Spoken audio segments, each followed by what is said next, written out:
If your reading tastes are like mine, you might be reading a book about spies one day and the Fae the next.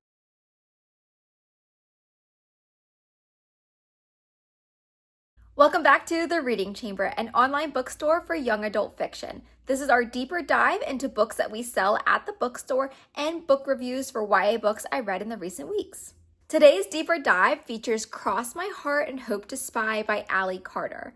This is book 2 of the Gallagher Girls series. I will let you know now there are spoilers for this series. One of the things I love about owning the Reading Chamber is that we have some older titles that were popular when I was growing up that are not really seen on many store shelves today, but that doesn't mean they should be passed over. The Gallagher Girls series is a prime example. This is one of the best series that I've ever read. I recommend it all the time, and it came out in the early to mid 2000s. It's a great example of what YA really was in that era because you have really strong characters, some clean romance, but still a lot of adventure and fun. This second installment of the Gallagher Girls series follows Cami after she's forced to break up with Josh because he's not privy to her spy world.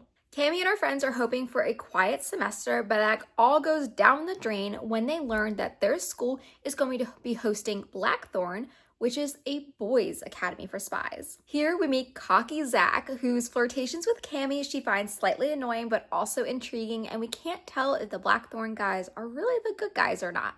Therefore, Cami and her friends use their spy skills to spy on the Blackthorne boys and find out their ultimate motivations, especially when Cami is blamed for a high security risk and they need to figure out who the ultimate culprit is. While we're introduced to the girl power of the Gallagher Girls in book 1, this book really amps that up. We have butt-kicking girls, hot spy guys. What is not to love about this second installment? I definitely recommend this series if you're just getting into YA, maybe ages 12 and up. My cousin's son, I actually recommended this series to him because he loves adventure books and he devoured this series, and he's only 12, so he loved the Blackthorne boys, and so it's great for boys and girls.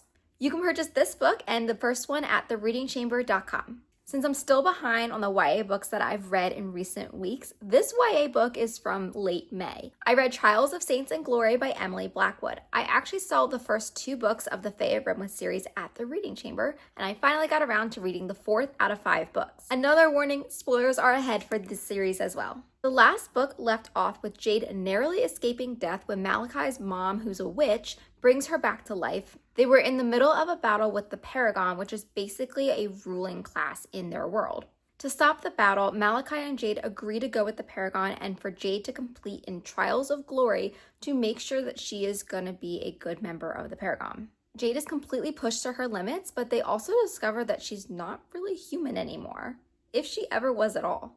Now, I've enjoyed this series. It isn't my absolute favorite book series, but it's a good low fantasy book because there's not a ton of world building that I feel like I can actually wrap my head around this series. However, I expected a little bit more of the actual trials just based off of the name, but a good portion of the book was just getting to the Paragon's headquarters and then being prepared for the trials. The actual trials themselves, we don't see a lot of. There's only 2 out of the 3 that are actually shown, and Jade's mental state is kind of seen from Malachi's perspective, not too much of the actual trial that she competes in.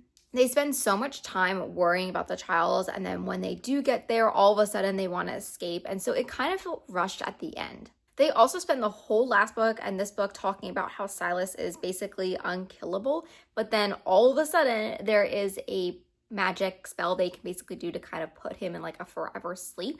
So it just seemed like they found this on a whim and there wasn't much plotting at that point. I liked this. I rated it 3 stars. I thought it was a good segue into the next book, and I'm really excited to see how Jade's story finally ends in the next book. I think this has been more of a transition book between the last one and the 5th one, but we'll see. I mean, this is definitely a series I still recommend. I know a couple people have read it and they devoured it. Like one of my friends really loved this series. And for me, I think it's just the world building did need to be a little bit higher. I wanted to fall in love with the characters a little bit more. And now I'm just reading it to see what ends up happening. But I recommend it if you are just getting into fantasy. I think this is a good starting point. And like I said, I have the first 2 books at the Reading Chamber, so you can always purchase those and pick this up and see if it's a series you want to continue reading. As a reminder, you can purchase Cross My Heart and Hope to Spy and the first book, I Tell You I Love You, but then I'd have to kill you, at thereadingchamber.com. Make sure you like and subscribe for more YA book recommendations. Thanks for watching.